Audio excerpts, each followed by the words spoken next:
pues vamos a hablar con el ingeniero zootecnista y ganadero José Maguiña, quien está con nosotros vía telefónica. En este momento transmitimos a través de nuestras señales, todas nuestras señales, y también en Facebook Live. Lo saludamos al ingeniero José Maguiña. Muy buenos días. Bienvenido a Radio Santa Cruz, ingeniero. Es un gusto tenerlo con nosotros. Buenos días, don Julio Rodríguez. Igualmente, un gusto estar con ustedes. Bueno, justamente estábamos viendo por ahí un poquito algún video del IPDRS, le cuento, señor Maguiña, respecto a pues el trabajo que usted realiza, ¿no? Ahí en una propiedad, entendemos. Cuéntenos para empezar quizás un poquito a propósito de su emprendimiento, qué es lo que realiza, dónde está ubicado, por favor, cuéntenos un poquito.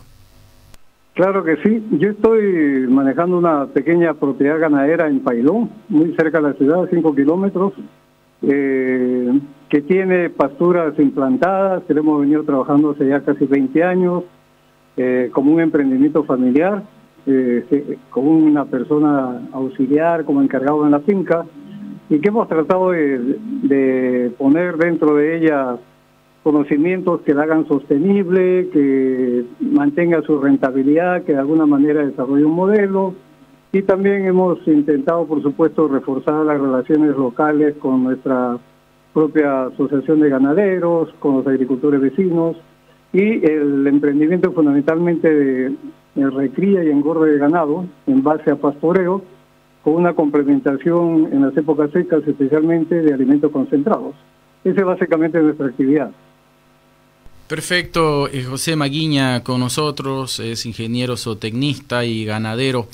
Bueno, nos gustaría, señor Maguiña, que por ahí nos pueda comentar para empezar a propósito del tema de la ganadería. Usted nos describe este emprendimiento que realiza y algunas de sus características, pero si hablamos de tipos, no sé si el término es válido, tipos de ganadería, por ejemplo, ¿cuáles son los que existen, los que se desarrollan en el país y sus diferencias quizás? La principal forma es todavía la modalidad que se llama extensiva, donde el ganado sale a pastorear, está ahí a lo largo del día, a veces más de un día, por lo tanto ocupa grandes extensiones de terreno, la cantidad de ganado que puede tener una hectárea a veces no llega ni siquiera a uno en esta modalidad extensiva. En promedio son una cabeza de ganado por 5 hectáreas, por ejemplo, en donde se practica esta modalidad. Al otro extremo está la modalidad en confinamiento, que se llama, que es una producción altamente intensiva, donde los animales están encerrados y tienen una alimentación balanceada todos los días.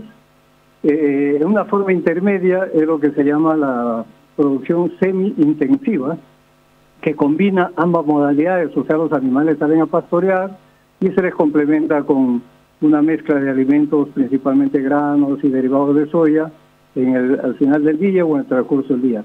Esta modalidad intermedia es la que estoy practicando yo. Y cuando hablamos de la modalidad extensiva, es ya tocando el tema de tierras, es la modalidad donde todavía están comprometidas la mayoría de nuestra población, que es campesina, indígena, comunitaria de origen, que se llama, ¿no? Y son los que tienen más tierras. Entonces, si ellos tienen 5 hectáreas por animal, si nosotros pudiéramos invertir la figura y tuviéramos, digamos, 3 animales por hectárea, al hacerlo al revés, el margen de mejoramiento económico de estas familias es tremendo, pues, ¿no?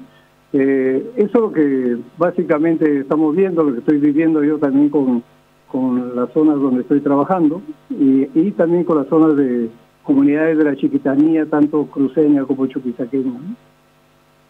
Perfecto, José Maguiña con nosotros, ingeniero zootecnista y ganadero.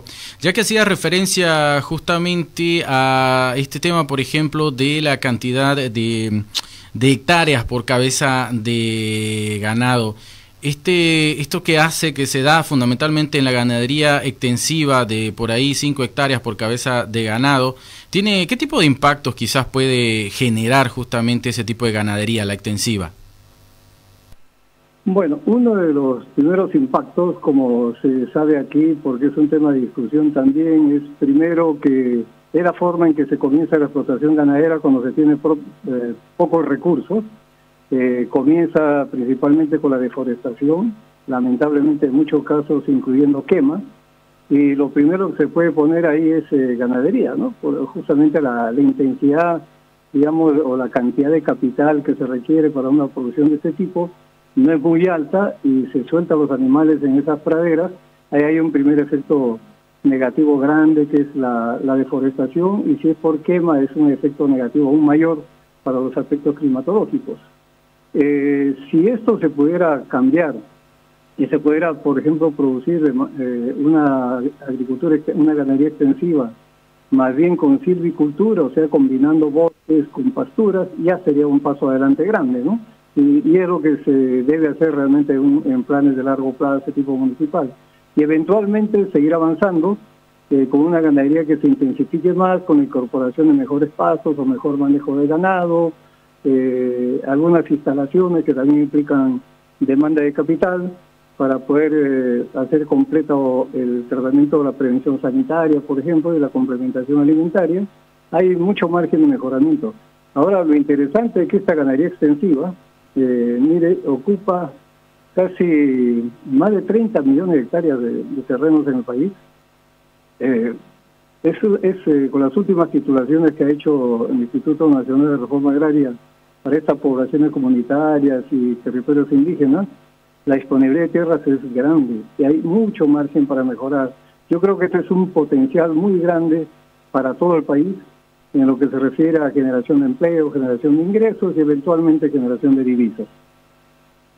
Ahora, don José Maguiña, ya que ha mencionado por ahí, por ejemplo, el tema de la relación, si se quiere, con el medio ambiente, con la biodiversidad, fundamentalmente quizás, ya que hoy es el día de la diversidad biológica, ¿qué nos puede decir respecto, por ejemplo, a esa ganadería que usted realiza, esta más intermedia que decía, semi-intensiva, justamente en esa relación con la diversidad que hay en el entorno en el que se vive, pues no, porque se vive en el campo? ¿Cuál es esa relación? Y de repente destacar también ese detalle. Bueno, yo le cuento mi experiencia cercana en Pailón, ¿no? Pailón es uno de los municipios que más ha sido deforestado en los últimos 10 años para la implantación principalmente de soya, ¿no?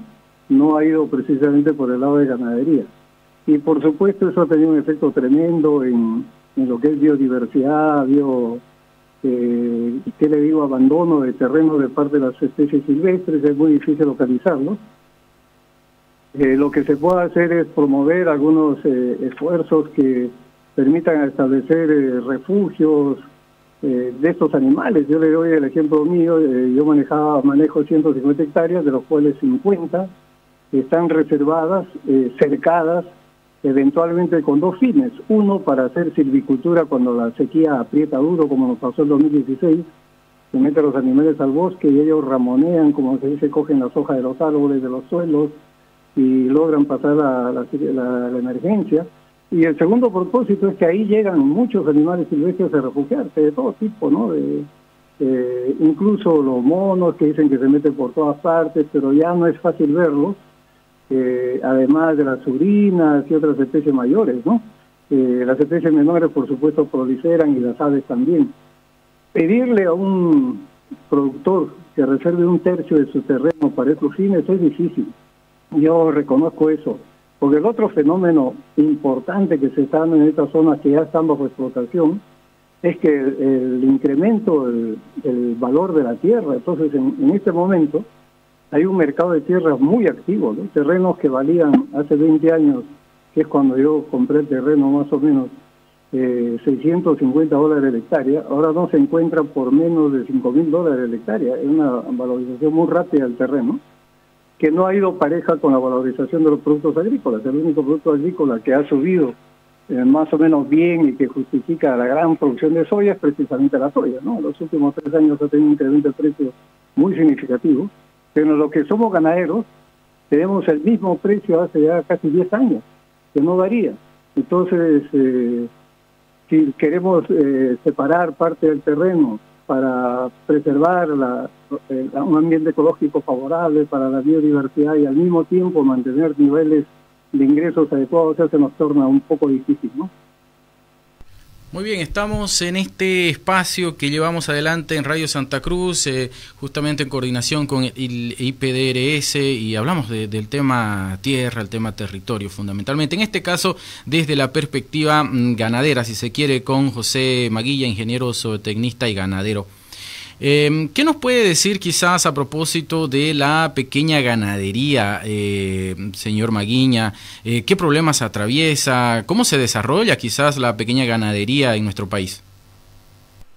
Ese es el ámbito en el cual yo trabajo, ¿no? Mi segunda clasificación de INRA, hasta 500 hectáreas de terreno dedicadas a la ganadería, se considera pequeña ganadería, ¿no? Y uno de los problemas que tenemos, por supuesto, es un problema de escala económica. Eso es fundamental, ¿no? Nosotros, para adquirir insumos, por ejemplo, para complementar la alimentación de los animales, tenemos que adquirir pequeñas cantidades que no son las que adquieren los grandes productores. Para vender nuestro ganado dependemos de sistemas muy verticales que no están debidamente enlazados. Tenemos mano de obra lo mínimo posible, porque el costo de mano de obra sube cada año por la ley de mejoramiento del salario mínimo y salarios básicos. Los insumos aumentan todos los años. Usted habrá visto que en los últimos 2 años hemos tenido incrementos notables de los granos, de maíz, especialmente el sorgo, que son la base de nuestra alimentación complementaria del ganado que tenemos, pero el kilo de carne que enfrentamos los pequeños ganaderos no varía. Entonces nos mantenemos en alrededor de 10 bolivianos por kilo en peso vivo, y mayormente a los remates, que es donde se expresa libremente el mercado de oferta y demanda, y no cambia, ¿no? Por eso cuando hay noticias de que ha subido el precio porque los ganaderos han incrementado el precio en gancho, no hay nada de sustento en eso absolutamente, ¿no? Los que compran el ganado nuestro, por ejemplo los remates, son principalmente los que manejan frigoríficos, etcétera. Otros colegas manejan ganadería ya en confinamiento, pero los que llevan ganado para matadero, ellos sí tienen márgenes para mover el precio. Nosotros no tenemos márgenes. Ese es uno de los principales problemas de la pequeña ganadería. Y esto se repite a lo largo de todo el país, ¿no? Le pasa lo mismo a los colegas en Yapacaní o en San Ignacio, en cualquier parte. O sea, el precio por kilo vivo no cambia, está congelado hace casi 10 años. Mire usted qué detalle importante este que nos cuenta José Maguiña, ganadero, ingeniero zootecnista. Bien, eso un poco en la línea de los problemas que atraviesa la pequeña ganadería, y si por ahí pudiéramos un poquito comentar, detallar quizás cuáles son los aportes de esta pequeña ganadería al desarrollo rural del país. Bueno, lo primero es que generamos recursos alimentarios para la población. La pequeña ganadería provee animales para carne y también, por supuesto, para leche. Yo no estoy en ese rubro en este momento. La producción de ambos productos es muy importante para la canasta alimentaria nacional. O sea, Bolivia es un país privilegiado en lo que es abastecimiento de carne y de leche permanentemente. Uno de los segundo aporte es que generamos empleo. Una pequeña ganadería, como está sometida también a impuestos municipales, aunque estamos exonerados del impuesto a la venta, pero sí tenemos que hacer un tributo municipal. También contribuimos al desarrollo municipal. El empleo que le mencionaba es un empleo estable, con beneficios sociales. Casi el 50% de los que trabajamos en la finca son empleados. O sea, yo soy el propietario gerente y tengo un empleado que es la otra mitad, que gozan también de vivienda, servicios básicos, agua, etcétera, ¿no? Electricidad incluso. Aparte de eso, generamos un sistema de producción que es más sostenible que otros sistemas en algunos aspectos. Por ejemplo, los colegas que hacen ganadería en confinamiento usan mayormente granos, alguna complementación con heno y derivados de soya, fundamentalmente los derivados de la extracción de aceite que produce la proteína, ¿no? Es fundamental para que el animal produzca la carne. El aporte a la conservación del ambiente es mayor en la pequeña ganadería que en los que hacen ganadería intensiva, porque tenemos nosotros cortinas de viento, hacemos rotación de pasto, no sobrecargamos los suelos, etcétera, ¿no? Entonces, nuestro aporte yo creo que es bastante significativo. Se hace una ocupación muy productiva de la tierra, se hace una protección ecológica del ambiente, se hace un aporte al desarrollo local importante. Ahora, ingeniero, esta ganadería semi-intensiva como la que desarrolla usted en este caso y obviamente otros ganaderos en el país, ¿cómo se puede quizás fortalecer? ¿Es posible que más ganaderos puedan quizás también sumarse, si se quiere, a este tipo de ganadería, tomando en cuenta justamente estos elementos tan positivos en cuanto al relacionamiento del medio ambiente? ¿Esto es de repente posible actualmente o se necesita quizás políticas que puedan un poquito pues fomentar, si se quiere, más bien ir hacia una ganadería mucho más sostenible, si vale el término? Claro que se puede hacer, ¿no? Pero como usted dice, lo que se requiere son políticas muy específicas al respecto con el presupuesto respectivo, ¿no? Porque ya desde la misma Constitución Política de Bolivia hay muy buenos planteamientos y marco, digamos, legal para un desarrollo efectivo de las zonas rurales del país, incluyendo la producción agropecuaria, pero los recursos no necesariamente han ido en esa dirección, ¿no? O sea, una política favorable para un cambio tiene que estar sustentada económicamente. Yo ponía el caso de la propiedad que manejo, que parte del capital me lo proveyó el Banco de Desarrollo Productivo, que es un banco de fomento que tiene el gobierno, pero la tasa de interés que cobran ellos es muy cercana a la tasa comercial, o sea que casi el fomento se refiere a una diferencia de 3%, ¿no? Que yo creo que para fines de ganadería es poco. El otro aspecto grande es el aspecto tecnológico. Nuevamente, tomando como referencia mi experiencia, pues yo traía ahí algunas ideas por formación de lo que es, por ejemplo, la rotación de pasto, la combinación de suelos para pastos y para protección de suelos con cortinas, etcétera, algunos conocimientos básicos de veterinaria para prevenir enfermedades. Pero cuando uno va con la ganadería extensiva, especialmente los hermanos, colegas que están en las comunidades indígenas, por ejemplo, la transferencia de capital hacia ellos se complica un poco, porque las tierras no son hipotecables, ¿no? Hay garantías para eso. Por otro caso, no hay responsabilidades individuales, sino responsabilidades colectivas, que también complica la transferencia de capital. El otro gran ausente, por supuesto, es la transferencia de tecnología. A ver quiénes se ocupan de capacitar a los campesinos y a los indígenas con las modalidades de producción. Y el tercer problema, y no solamente capacitar, generar incluso conocimiento, ¿no? Innovar los sistemas y transferirlos. Y el tercer problema es el aspecto ya económico, cómo se manejan los productos hacia el mercado, quién los apoya, cómo se les abastece de insumos a los ganaderos. Ahí yo le doy un ejemplo en Pailón. Con la Asociación de Ganaderos teníamos problemas, a pesar de que la mayoría ya teníamos una capacidad económica bastante buena, ponernos de acuerdo para establecer, por ejemplo, una planta de insumos de aprovisionamiento de granos, era difícil. Para una región sería más fácil si lo asumen, por ejemplo, los gobiernos municipales, ¿no? Los lecheros, en cambio, tenían una organización mucho más eficiente en este aspecto. Los de carne estábamos un poco más atrasados en lo que se refiere a ese tipo de organización, para organizar lo que llamamos las cadenas de valor, o sea, el productor es el punto inicial de la producción, pero hacia abajo tiene los proveedores de insumos, hacia arriba tiene los compradores, y a los costados deberían tener a los proveedores de capital, a los proveedores de tecnología. Pero estas cadenas prácticamente no existen. O sea, cada uno arma su propia cadena, con sus propios recursos, sus propias relaciones. Hay un margen grandísimo de trabajo. El día que tomemos en serio el desarrollo rural con este enfoque territorial, o sea que en el territorio se relaciona muchísimo la ciudad con el campo, la gente quiere la carne barata y de buena calidad, los agricultores queremos que nos compren la carne a buen precio y les damos de buena calidad, todos queremos que se preserve el medio ambiente. Cuando haya una política con esta concepción de nivel municipal, yo creo que sería un paso muy grande.